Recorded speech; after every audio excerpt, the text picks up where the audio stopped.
बोलो भगवान श्याम की जय, ठाकुर जी महाराज की जय, लाडली सरकार की जय। इस आज का विषय, आज मैं आपके समक्ष उपस्थित हुई हूँ गीता का पंचम अध्याय लेकर, और इसका विषय है कर्म संन्यास योग।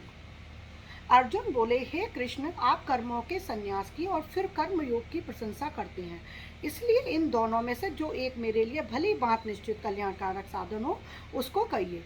श्री भगवान बोले, कर्म संन्यास और कर्म योग ये दोनों ही परम कल्याण देने वाले हैं, परंतु उन दोनों में से कर्म संन्यास से कर्म योग साधन में सुगम होने से श्रेष्ठ है।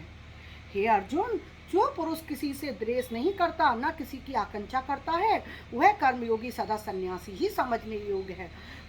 ऐसा पुरुष सुख पूर्वक संसार बंधन से मुक्त हो जाता है। ज्ञान योगियों द्वारा जो परम धाम प्राप्त किया जाता है, कर्म योगियों द्वारा भी वही प्राप्त किया जाता है। इसलिए जो पुरुष ज्ञान योग और कर्म योग के फलस्वरूप को एक ही देखता है, वही यथार्थ देखता है। परंतु हे अर्जुन, कर्म योग के बिना संन्यास अर्थात मन, इंद्रिय और शरीर द्वारा होने वाले संपूर्ण कर्म में कर्तापन का त्याग होना कठिन है। भगवत स्वरूप को मनन करने वाला कर्मयोगी परम परमात्मा को शीघ्र ही प्राप्त कर लेता है। जिसका मन अपने बस में है, ऐसा कर्मयोगी कर्म करता हुआ भी लिप्त नहीं होता।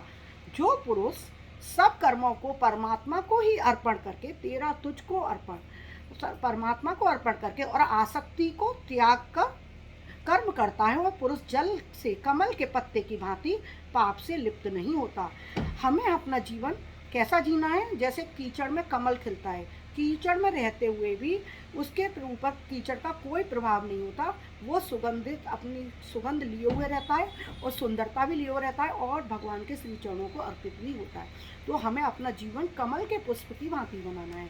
कर्मयोगी केवल इंद्रिय, मन, बुद्धि और शरीर के द्वारा भी आसक्ति को त्याग कर और अंतःकरण की शुद्धि के लिए ही कर्म करते हैं। कर्मयोगी कर्मों के फल का त्याग करके भगवत प्राप्ति रूप शांति को प्राप्त होता है।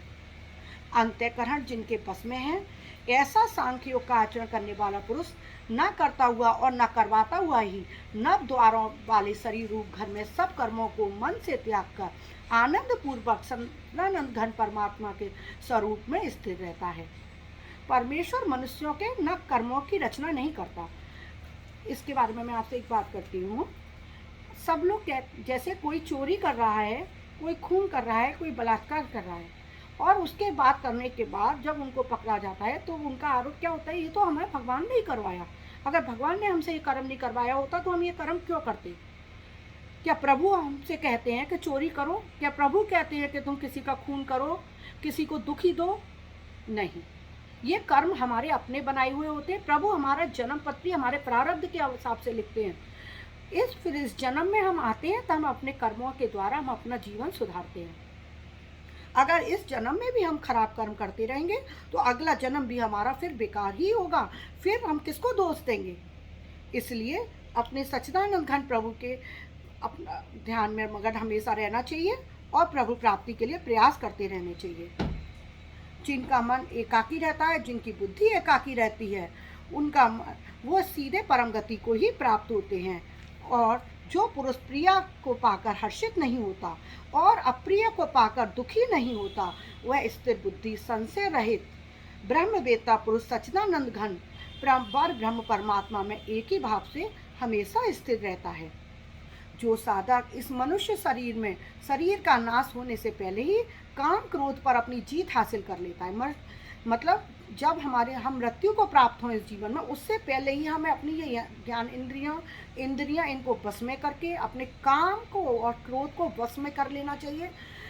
उसको हमने विजय प्राप्त कर ली तो हम परम गति को प्राप्त होने से कोई नहीं रोक सकता। हमारा जीवन सुखी रहेगा और दूसरा जीवन के लिए भी हमने अपने सुखी होने के रास्ते खोल दिए होते हैं। जिनके सब पाप नष्ट हो गए हैं, जिनके सब संशय के द्वारा निवृत्त हो गए हैं, जो संपूर्ण प्राणियों के हित में रहते हैं, उनका जीवन जीता हुआ मन इस निश्चल भाव से परमात्मा में स्थित है। वे ब्रह्म वेत्ता पुरुष शांत ब्रह्म को प्राप्त होते हैं। काम क्रोध से रहित जीते हुए चित्त वाले परब्रह्म परमात्मा का साक्षात्कार किए हुए ज्ञानी पुरुषों के लिए सब ओर से शांत परब्रह्म परमात्मा ही परिपूर्ण है। मेरा भक्त कृष्ण भगवान कहते हैं, मेरा भक्त मुझको सब यज्ञ और तपों का भोगने वाला, संपूर्ण लोकों के ईश्वरों का भी ईश्वर तथा संपूर्ण भूत प्राणियों को स्वार्थ रहित दयालु और प्रेमी ऐसे तत्व से जानकर शांति को प्राप्ति होता है। वो श्री कृष्ण भगवान की जय, राधे रानी सरकार की जय। अब एक कीर्तन करते हैं। तू सुमिरन कर राधे राधे, तेरे कष्ट सभी मिट जाएंगे। तू सुमिरन कर राधे राधे, तेरे कष्ट सभी मिट जाएंगे। राधा के पीछे स्वाम स्वयं तेरे द्वार पे दौड़े आएंगे। राधा के पीछे श्याम स्वयं तेरे द्वार पे दौड़े आएंगे। तूने नाम जपन क्यों छोड़ दिया, तूने नाम जपन क्यों छोड़ दिया।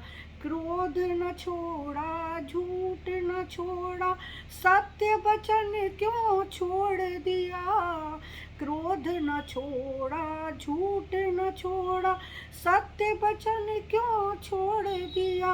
तूने नाम वचन क्यों छोड़ दिया, तूने नाम वचन क्यों छोड़ दिया। एक नजर कृपा की कर दो, लाडली श्री राधे। बोल राधे रानी सरकार की जय, मेरे ठाकुर जी महाराज की जय, मेरे बंसी बारे की जय।